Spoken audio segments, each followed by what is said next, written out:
Are you putting me on trial? Welcome back. Welcome back to To In Judgement, a What Dragon she Age podcast. Welcome to our new subscribers. Hi. There are 22 of you now. I was Thank going you. to try to figure out a situation where a normal amount of people to be gathered would be 22. Like a bus. Yeah, Welcome sure. to the bus. Welcome to the bus. Next stop, Hot Take City. Yeah.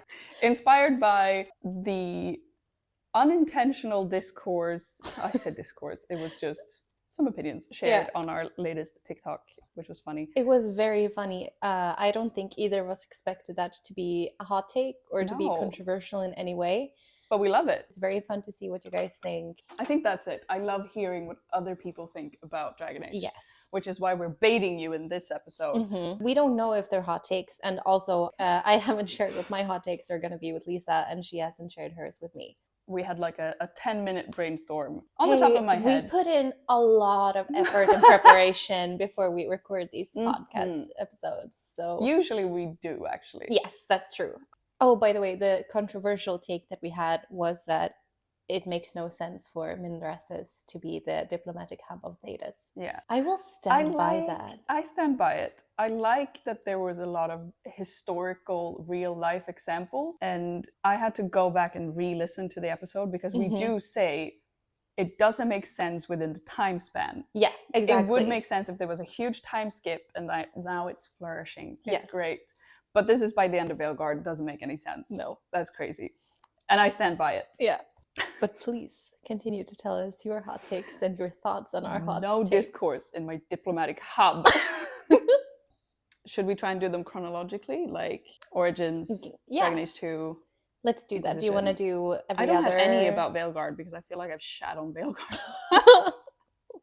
Start with Origins. Yeah. Do you have any about Origins? I do. I have two. I only have... Okay. I don't know if this is a hot take. I've seen people argue the opposite point, so I'm going to say that it is at least a take. No one will ever convince me that Oghren is even a little bit funny. I wish he wasn't in the game. I hate Oghren so much because, and I will never find him funny, because he reminds me of all the real-life creepy-ass men who have made me or my friends or just women in general feel uncomfortable and unsafe. And the thought of having someone like Oghren in my party, if it was like me, I would feel unsafe. And he's also just gross. I don't think that kind of like farting, burping, that doesn't do anything for me. That's not that funny. And nothing funny he does would ever make up for the way that he treats other people. Period. Yeah. I partially agree because it really is like that creepy older coworker that you cannot escape. Yeah. I also think he is a beautiful example of humor aging poorly because I bet he was hilarious in 2009. I know that there are people who think that he's hilarious. The only time I find him funny is the time where he tries to tell a joke, but is so drunk that he can't finish it. So you go from being in dialogue with him to being your player character and him falling. That is funny to me. Yeah. I don't think he has any redeeming qualities. No. I wouldn't miss him if he wasn't in the game. I don't see what he contributes. No, right? And I think for me, it's also that even the parts that can seem funny and that it's fine to find funny, I just like, he as a character is so miserable. Like, he's not happy. He's not doing well. He's an alcoholic. He's miserable and lonely. And like the funny behaviors stem from his misery. And I don't like him. And I wish he wasn't there. And also, it just makes me sad. When he's not being actively harmful to someone else, I'm just sad looking at him. Let me play devil's advocate. Oh. No, but I understand that they're not the same character. But why does it work for Zevran and not for Oghren? I get that Oghren is more predatory and creepy. Yes. But Zevran is kind of like makes inappropriate comments a lot towards Wynn. Yes, and those make me uncomfortable, I have to say. I think that when it's with the warden, we as the warden were able to respond and sort of influence how he behaves moving forward. And you can choose to respond to it positively or not. But with Win, that makes me really uncomfortable. I think what makes it slightly less annoying for me when he does it is that I wouldn't say, actually, it doesn't correct. I was going to say that there's no power imbalance between them, that Win is like a powerful mage in her own right, and that she is like older, she can take care of herself, and she also does try to impose her own values on other people a lot. So I see it as sort of like a reaction from Zevran in a lot of ways. But I will be honest and say that a big part of it is also that Zevran is hot and charming. But I think he also feels, yeah, I don't know. I feel like it's more of a bit with him. Yeah. I feel like with Ogren, I would genuinely be scared of leaving my drink around him. Whilst with Severin, it's like, yeah, you talk big, whatever. Yeah, it's like he's trying to provoke you. A little bit, yeah. He's trying to be provocative. He's trying to get people to react. With Ogren, it feels like it's straight up what he's saying. He means it. Yeah. But also with Ogren, it feels a lot like self-hate when he speaks like that. I don't know. There's something like it's like he is so used to people saying that he is a certain way that now he is acting that way. I don't know. Yeah, maybe. I don't know. I feel like the thing. This is just a spontaneous thought too, but like with Ogren, it feels very much like you are an object. Mm-hmm. If you're a woman, obviously. With Severin, I feel like he would put his money where his mouth is. Mm-hmm. Like it's not just. It's a little bit gross, but it's not just like gross flirtation. It's actual like, I think you're hot.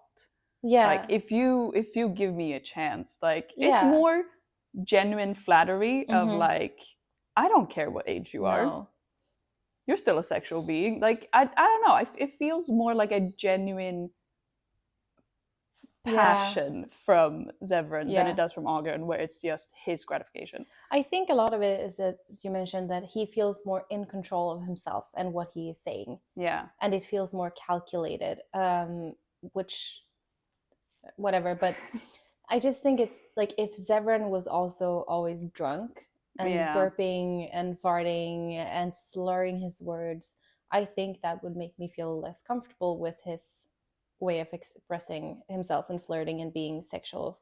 But because he is otherwise acting in a relatively well-mannered, controlled way, it makes it feel safer. Yeah. And also, as the warden, you basically own Severin's life after you recruit him. Hot. Yeah. So it's like, yeah. Yeah. And he's trying to, like, a lot of flirting with wardens, like in Baldur's Gate with Astarion, I feel. In the beginning. Yeah, it's a facade. It's a facade. It's a way of being that he has worked for him. And he has been in, like, the power of other people a lot of his life. And I feel like it's a way of trying to control things. Yeah. Anyway, it's also not cool when he does it to win. It's not okay just because it's Severin, but it is less. I think it affects my opinion of the character as a whole less. Yeah. So that was my Ogren-related hot take. I have one that I reserve the right to change my mind on because this was written hastily.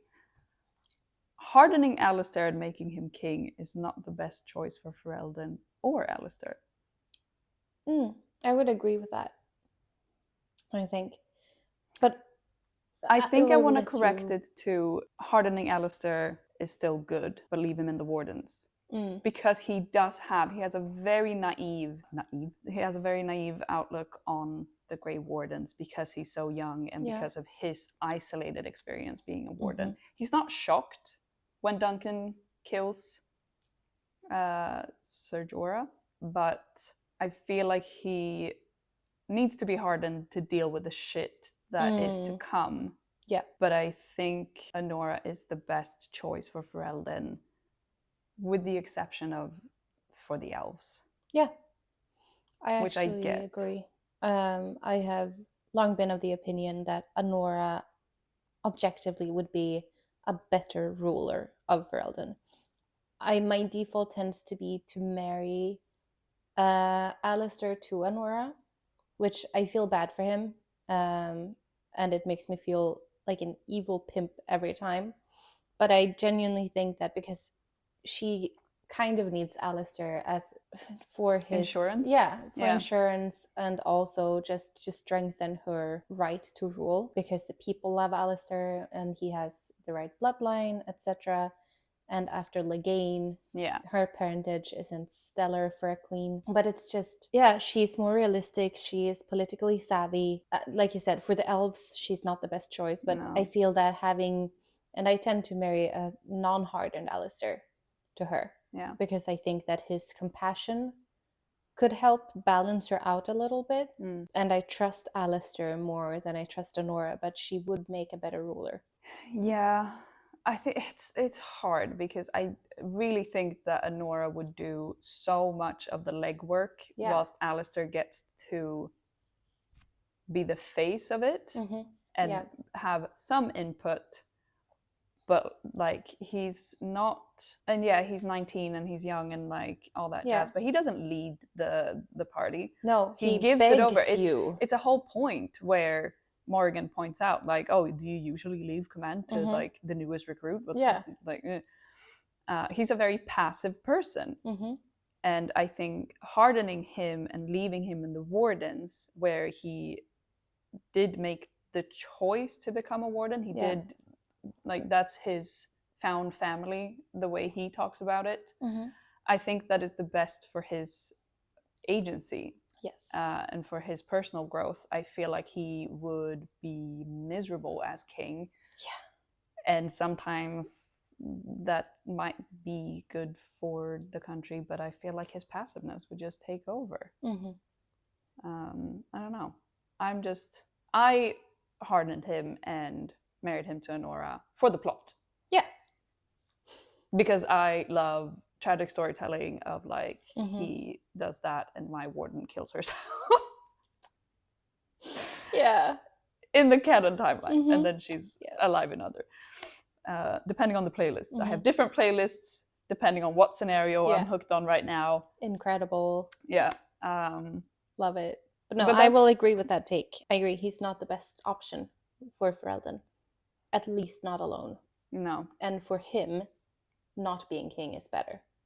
Yeah, I also just feel bad for Anora. Yeah. Because she got so much like flack. Is it flack? Yeah. Yeah, for not producing an heir. Which the argument is that Kaelin is infertile because Rowan was tainted and died of the blight. And as we know, Grey Wardens are almost always infertile. I feel like the odds of her producing an heir are pretty low. Yes. But at the same time, it's the whole Alistair is a miracle baby because he has... Oh, this is falling apart right before my eyes. Because Fiona was also tainted. She was fully a Grey Warden. But they're supposed to be sterile. Yeah, but that's the whole thing of like one of Alistair's ancestors, it was the original king, I think, basically bathed himself in dragon's blood. Yeah. And dragons are immune to the blight. We know that's not true now. It's not true now, but I think it was true before. It's something about the dragon blood, like, gave him superpowers, basically. Cool. So the theory is that because of like that bloodline having dragon's blood, that's how Alistair was conceived. Yes. But then that would be the same for Kaelin. I don't know. I feel like they would be two miserable people ruling instead of two less miserable people living apart. I would trust my warden to be queen and rule with the non-hardened Alistair.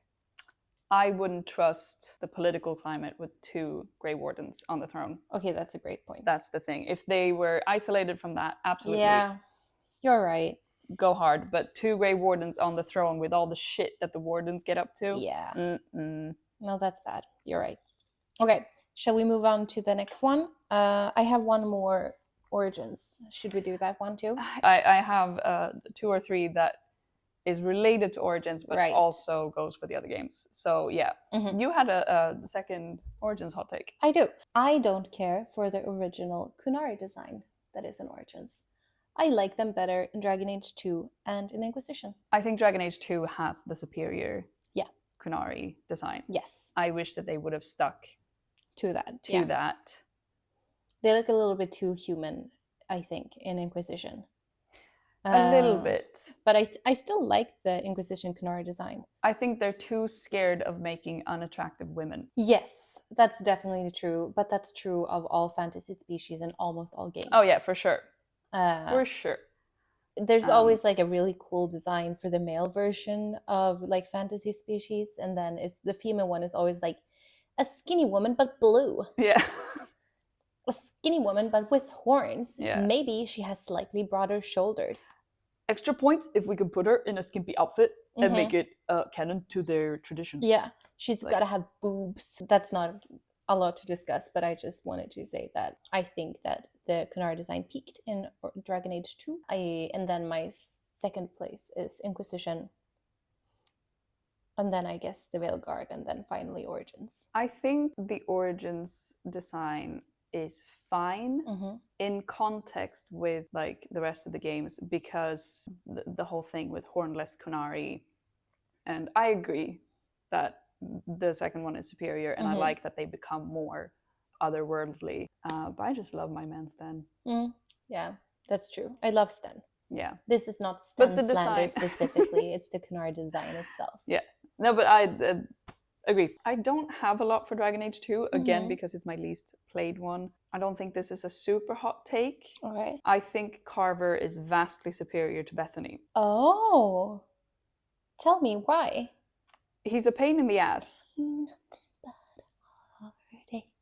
Okay. He's terrible. Yeah, but interesting. Especially if you play as a mage hawk. I think it gives more depth to the story because he is the way he is. I don't know. I like Carver. I also think that Carver and Hawk have a more interesting sibling dynamic. I'm not the oldest daughter. Yeah. But I have a big sister. Yeah. And I see a lot of the like oldest daughter lived experience and the little brat syndrome, because he is a little bit of a brat. Oh yeah. And the growth, especially if he becomes a warden, the growth he has, and just how he can become a Templar. And I don't know, it's just for storytelling and for character depth, I think Carver does a lot more for the story. I don't necessarily disagree, but it's not something that I would have thought of myself. But I don't disagree now that you mention it. But I think this ties into my Dragon Age 2 hot take a little bit, which is, I think that the how did I phrase it?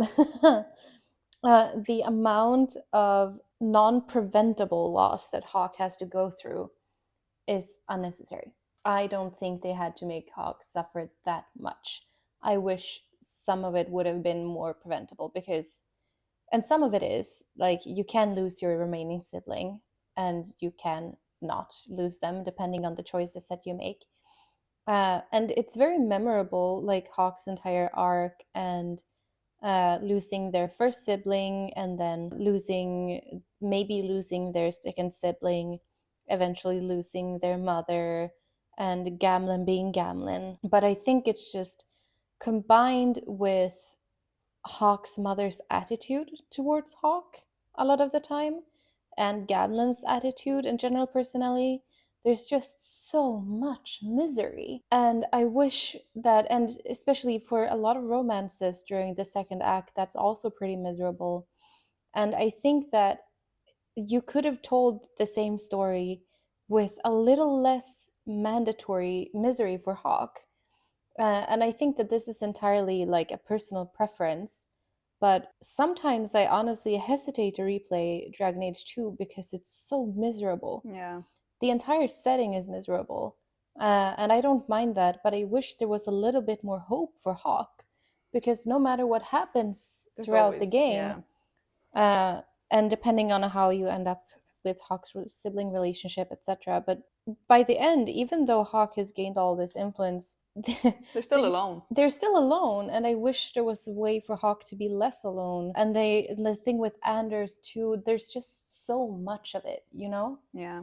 And I'm not saying it's necessarily bad, but for me, it's too much, honestly. I agree to an extent. Yeah. Because, yeah, it is miserable. It's not as... I'm not... Like, Origins isn't a happy story. It's not.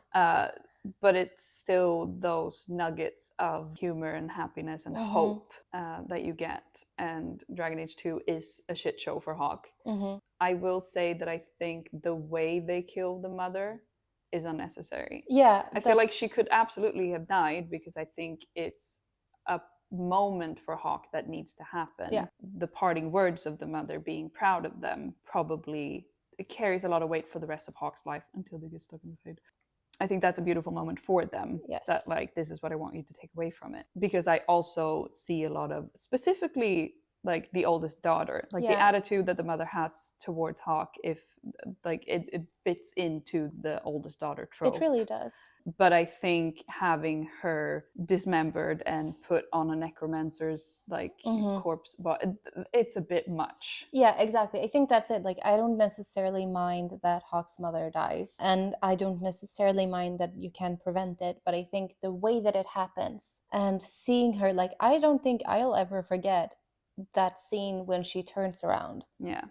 And you see the head of Hawk's mother on that abomination, and the fact that it's also trying to recreate the serial killer's old lover.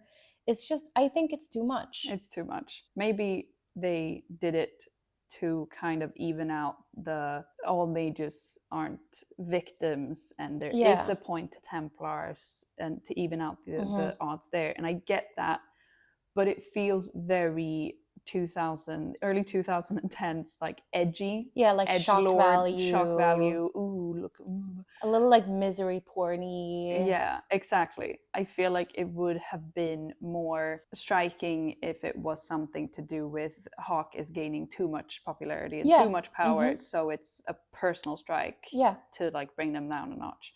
It could still be mages. Yeah. But it's just the fact that it's so horrifying. So over the top, horrifying, that it kind of takes a little bit away from the emotional punch. Yeah, in my opinion. Yeah, it's justice for Hawk's mother. Justice for Hawk's mother. Leanne, right? Justice for Leanne. She deserved better. My hot take is that the Dragon Age 2 elves get too much shit. I said it in a previous episode, and I'll say it again. I like it.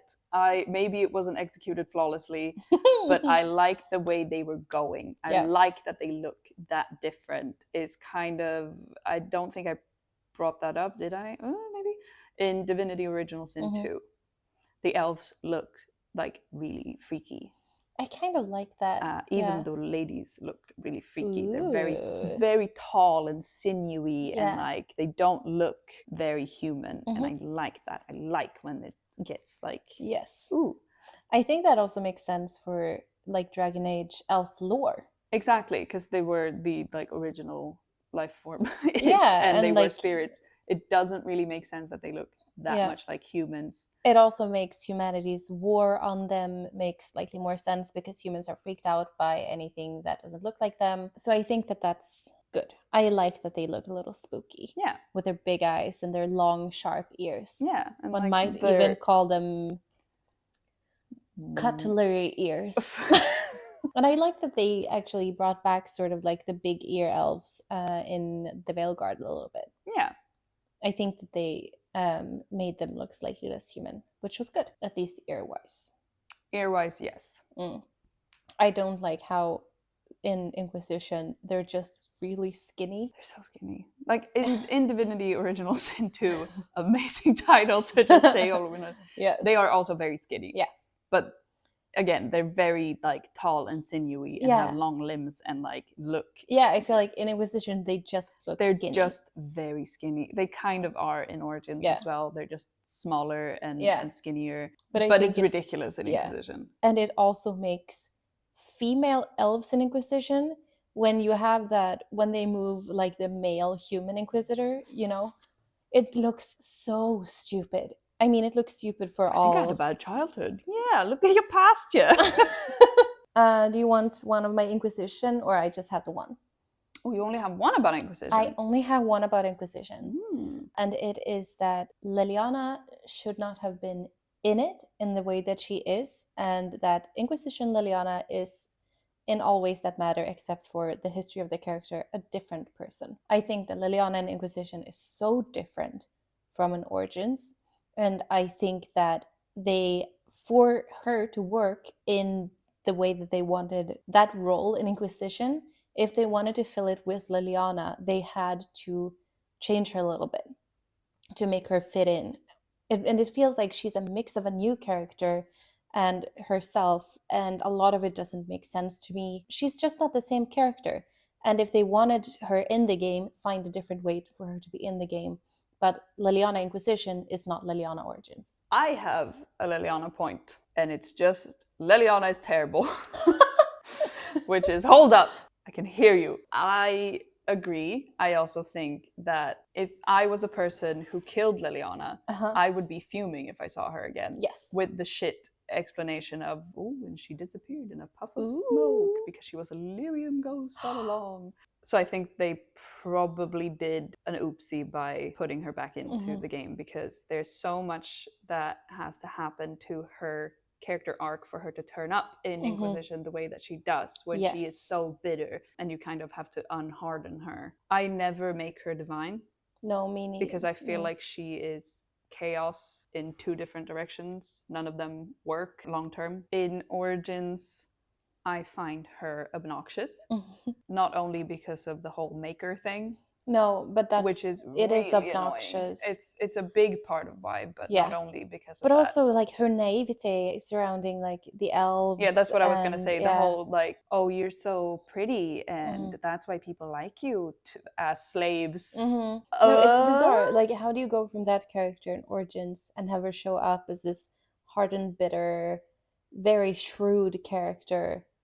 Like later, it doesn't make sense to me. I mean, she does say kind of why she is like that, because she's like, oh, is death all you have for us? Like, sure, it makes sense that she's bitter. We don't get to see that. No. So for us, it's just, just make a new character. Like, honestly, just make a new character. I get that you wanted this, like, oh, it's your old friend Cullen, and it's your old friend Cassandra, and it's like, you recognize them a little bit, but like, I love Josie, and Josie is new for Inquisition. You don't have to have most of the advisors be from old games.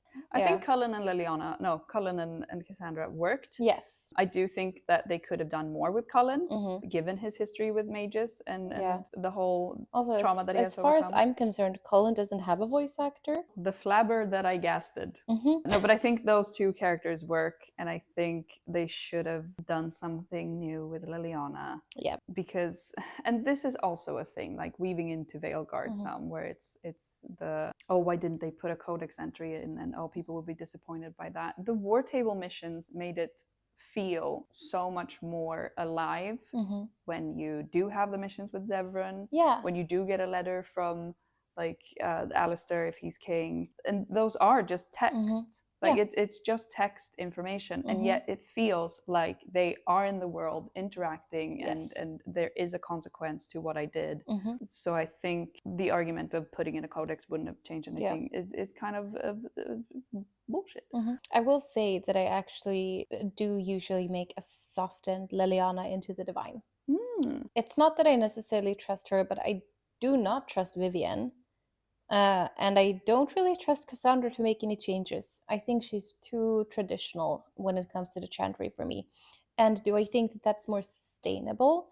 Sure, but I want to keep the chantry a little bit shaken.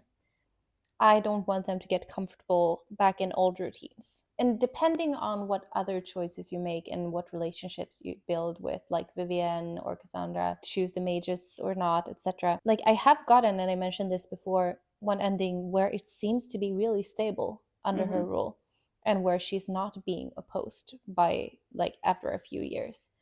And I think that because she's also still young, not that the others aren't, but I think she could make a real difference in how a lot of people think, and you could at least prove that a person like this with these views can be divine, and she could make some changes. Is there a risk of backlash that the next divine is going to be someone very conservative? Yes, but I think that could have happened anyway.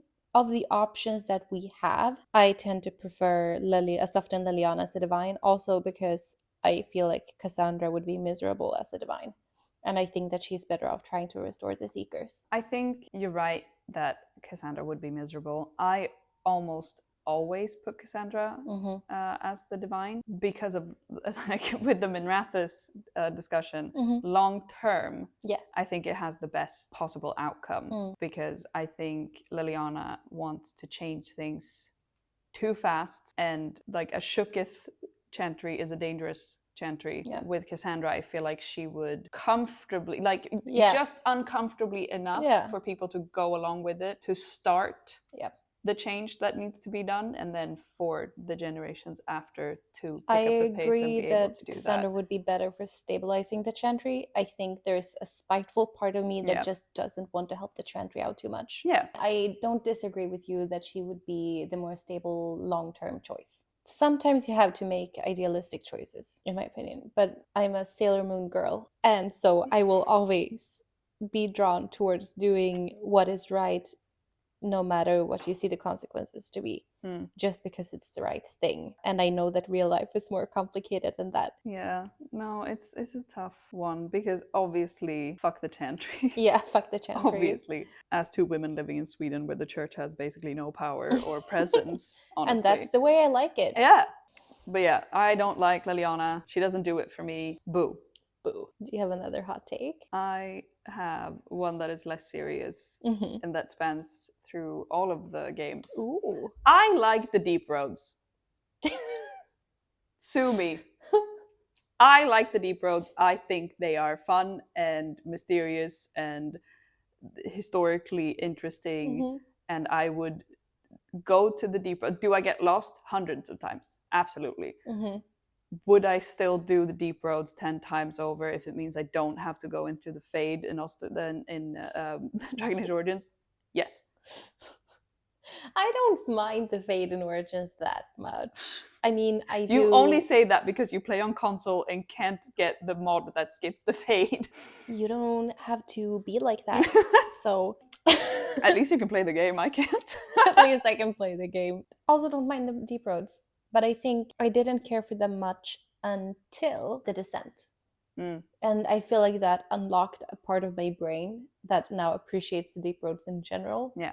Because I realized how much history there is, and with the Titans and the Lyrium and the dwarves and their culture, I now find it really interesting. The Descent DLC combat is so difficult. Like, those are some powerful Darkspawn. I really liked the Inquisition Darkspawn, actually. I didn't care for the Veilguard Darkspawn, as we have discussed. No, we will have a Darkspawn episode at some point, because I have words. We also want to do episodes where we discuss different topics, and like the magic system, maybe the Fade itself, things like that. So if there's anything that you would like us to focus on in an episode, let us know. Comment down below. Send me a DM on Instagram. Or TikTok. What was I saying? You said the combat in Descent. I have a hot take about combat. Ooh. And do you this want to is not, share that this one? Is, because I only have one hot take left. Okay, I'll share it. This is not a call out to you. However. Ooh, some of y'all about to be real mad, but it must be said. Playing as a mage is boring. Unless it's Inquisition, because then it's the default. Because the other two classes suck. Playing as a mage is boring. Playing as a mage is the most fun and the coolest, because you can use magic. And it's super fun and cool. And you get special effects. And you can be at a distance. And it's actually the coolest thing to do. And I only ever play as a mage. I play as a dual-wielding rogue every time, except when I try to replay Inquisition, because the gameplay, the combat is ass. Yeah. And the only way I can get through the combat... I say that as if combat is an ass in the two other games. It sure is. But at least you can... It's more... I'd say it's more balanced if you play as a rogue, and like the comparison between rogues and mages. I just had fine. a flashback to running circles around the air shock. Just trying to get a hit in every now and then with my magic. Just running round. The hero of Kirkwall, everyone. But yeah, I think playing a mage is boring. It's only good because all of the other classes, the two other classes are ass in Inquisition. Hard to disagree. That was a hot take for me. Leave your angry comments down below. Do you want to hear my last one? It's about the Veil Guard. Yeah. I couldn't be bothered to remember how to spell their names, so I just wrote that Ellie and Gilly. Algernon Gillenny. Were wasted as villains, or not wasted as villains. I thought that you could have used you could have used the Avenures better, but I think that they could have been used better. Yeah. I think that the Avenures seem really interesting, and I think that Algernon and Gillenane came off as sort of two-dimensional and flat and a little bit boring, and I really wasn't that interested in them. What got me fucked up about elderberry and garlic naan? Why? Don't tell me why. I don't want an explanation. This is not me saying go to the comments and say, actually, you missed the whole point.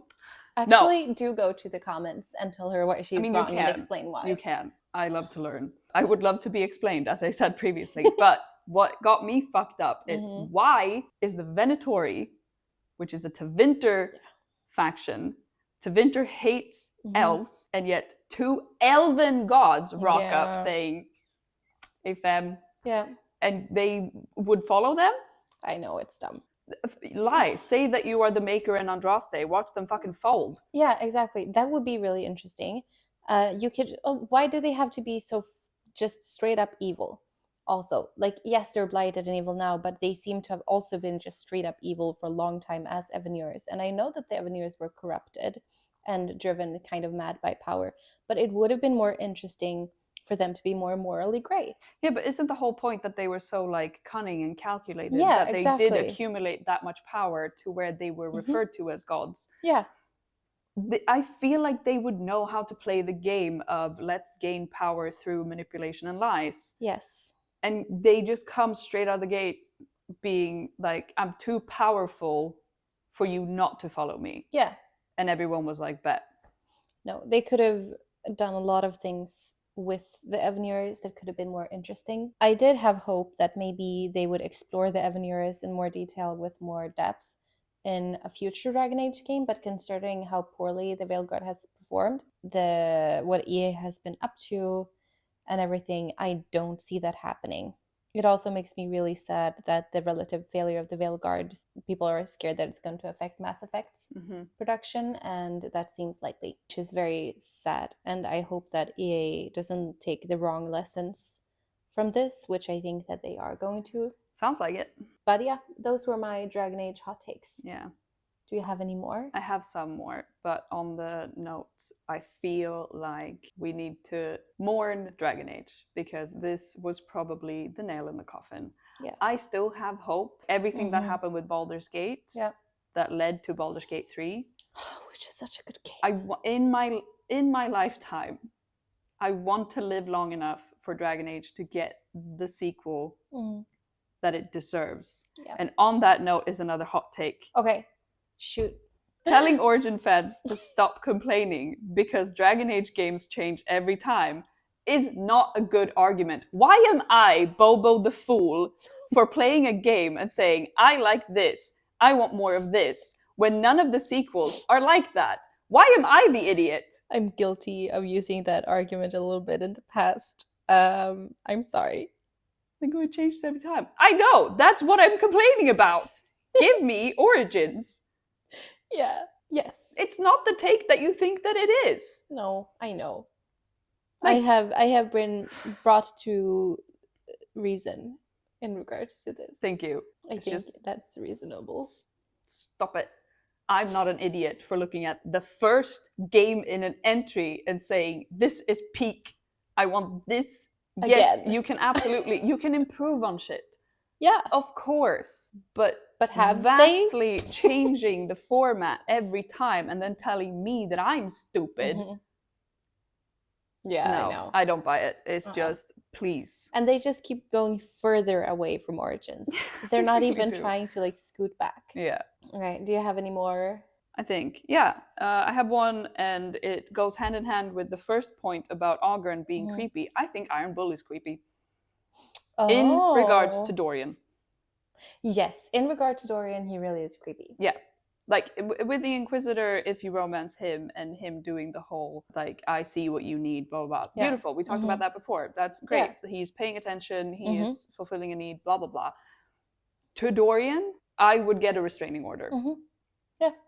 It creeps me out. I don't like when it happens. It feels very invasive and yes, not. I agree. I also don't like, but this is, again, I think this is just a me thing, but I don't like it when he's like objectifying the staff in Skyhold by being like, I love redheads. And maybe it's just a me thing. Maybe I'm sensitive to comments like that, but I don't like it. You're sensitive on the internet? Jail! Yeah. Jail for 1,000 years. Don't sue me. Don't sue me. You're so hot and redheaded. That was my last take. Just keep your Iron Bull away from my best friend Dorian. Yeah. Adorable? I don't think so. Got him. Got him. Got him. I think that was a hot take, actually. I've seen a lot of people really enjoying the Dorian Iron Bull ship. Yeah. And I was going to say, if you do like it, that's fine. I'm not judging you. But then I decided to be a problem and say that you are the problem. No, I'm kidding. Should we end on something lighthearted? Not that this was like a super heavy episode. If you had to trust one companion from each game to plan a solo vacation for you. Where I go alone? Yes. And you get an itinerary and you have to follow it exactly. Josephine. Oh. Obviously. She is the very obvious choice for Inquisition. That's true. What about for Origins and 2 and the Veilguard then? But I would love to go on a vacation that Josephine planned for me. That sounds sick. Yeah, that would be incredible, actually. She could plan anything for me. She could have a side hustle of just a travel agency. Exactly. In Dragon Age 2, Jesus, I feel like they're all chaotic. So I'm going to go with the most fun chaotic and just say Isabella. Oh. Because I feel like she would like push me to get out of my comfort zone. In Origins. Lots of exciting options. What are yours? Oh, I mean, obviously Josephine from Inquisition. That's just the right answer. Right. And then for 2, I think not Meryl, because she doesn't know anything about anywhere. I was going to say probably Meryl because you love the woods. She would probably just do a great hike. She probably would, but she would be like, there's just a few demons here, it's fine. From Origins, I think Liliana probably. I feel like it would be wait, she's been in maybe I feel better in Inquisition, but I think Wynn. Yeah. Honestly. I think Wynn, it would probably be a little bit dry. Like there would be a lot of like guided tours of like the old town in places. But I think she could surprise you. I feel like she's been fun. Yeah, she has a little like hidden fun side. I would probably say Zevran. I feel like he would just like plan a trip to Antiva and give you the best spots for like really good food and coffee and coffee. Oh, don't even talk to me before. Yeah, no, and I think he would be like, here's the best parties and dancing, and I think Zevran could whip up a good itinerary. That's true. I think, I'm gonna stick with Wynn because that was the first thing I said. Yeah. But I think that Zevran is a good choice. For Dragon Age 2, I think I might actually pick Anders. I think you could plan a fun vacation. Who's only been in the circle but escaped several times. But he's been a great warden too. Immediately got possessed by a spirit. when he left. Good life choices. Okay, Varric. Then. Yeah. Varric would just send you to like Vegas or something. Yeah. There's not really a travel planner potential in the two companions, is there? I'm like, and because no one's been anywhere, and the ones who have been somewhere, like Isabella, I wouldn't trust her to plan a tour for me. No, she wouldn't plan a good tour for you. No, specifically for me. Specifically for you. Yeah. No, I can't really think of anyone that I'm into. I think that's the closest have to I'll pick get. someone. Varric, then. Okay. I think Varric is the best choice for me in two. What about the Veil Guard? None of them. I don't know. I feel like Lucanus could plan a decent vacation. But this is the thing. The characters are so one-dimensional that it's like, yeah, you would send me to coffee places. Oh, actually, Emmerich. Yeah. It would be weird. It would be educational. It would be educational sure. and weird. Yeah, but he like also weird. likes beautiful places and nature and gardens and stuff. And he was down to go camping. Yeah, I thought you were going to say Harding because of the camping thing. Yeah, that's true. I would probably also, because she's a scout. Yeah. So she would have seen a lot of pretty places. Yeah. Actually, I'm going to change my answer to Harding. Yeah. But do I want to go solo hiking? Is the question. Oh, but she could probably plan a good tour. I think I would pick Nev simply Ooh. because I feel like she would send me to like a luxury spa. Yeah. You know who would plan a mean tour in Inquisition? Vivienne. Oh, she would plan a great trip. Honestly, yeah. Yeah. I mean, Josephine would whip up a good trip, but if I want to go on like a relaxing and be like pampered, yeah, then I would let Vivienne. Yes. Just Josephine's would be full of like sights. Going to the opera, going to see the sights. It would be like a fully packed schedule. Yeah. It would be great, but it would be fully packed. Yeah. Vivienne would be like, you sit on a chaise longue and just eat grapes fed to you with tiny cheese on your face. Should we agree that the best travel itinerary planner in Dragon Age is probably Vivienne? Absolutely. Yeah. Deal. Vivienne, if you're out there, give us a call. Yeah. But yeah, should we round it up there? I think we should wrap it up. Sick. Please leave comments here or on TikTok. As always, it's really fun to hear what like different points of view about games that we love. Brings us a lot of joy. Yeah. So you can find us at Sit In Judgement on TikTok and Instagram. We have the audio only version of this podcast on Spotify and the video version on YouTube. Bye. Bye. I'm feeling very judged.